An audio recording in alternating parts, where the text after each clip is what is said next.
Hello and welcome guys, आप सबका स्वागत है हमारे यूट्यूब चैनल में, भोजपुरी एक्सटी यूट्यूब चैनल में। अगर आप सब इस चैनल को सब्सक्राइब नहीं किए हैं तो प्लीज़ सब्सक्राइब कर ले, ताकि भोजपुरी से रिलेटेड न्यूज़ सबसे पहले हम चैनल के माध्यम से बताया जाता है। आज हम बात करने वाले भोजपुरी के पावर स्टार पवन सिंह और उनके पत्नी ज्योति सिंह के बारे में। तो वीडियो को पूरा फुल वॉच कीजिएगा। पावर स्टार का फैन है तो प्लीज़ चैनल को सब्सक्राइब कीजिएगा। बात करते हैं पावर स्टार पवन सिंह।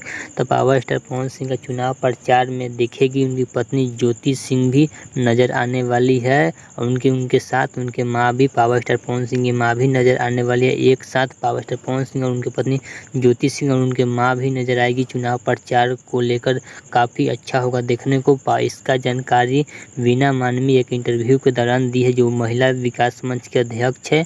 वीना मानवी ने बोला कि पावर स्टार पवन सिंह के साथ उनकी माँ भी है और उनकी ज्योति सिंह भी चुनाव प्रचार को लेकर नज़र आने वाली है। पावर स्टार पवन सिंह का नामांकन 9 अप्रैल को होने वाला है, और शायद उसी के दिन ट्रेंडिंग स्टार खेसारी लाल यादव भी पावर स्टार पवन सिंह के चुनाव प्रचार में नजर आएगी, हो सकता है। तो बताया जा रहा है मीडिया कर्मी के द्वारा पावर स्टार पवन सिंह के चुनाव प्रचार में ट्रेंडिंग स्टार खेसारी लाल यादव 9 अप्रैल या उनके अगले नामांकन के अगले दिन पावर स्टार पवन सिंह के चुनाव प्रचार में दिखेगी। अगर आपको यह वीडियो अच्छा लगा तो प्लीज़ सब्सक्राइब कीजिए, वीडियो को लाइक कीजिए। मिलते हैं अपने साथ। बाय।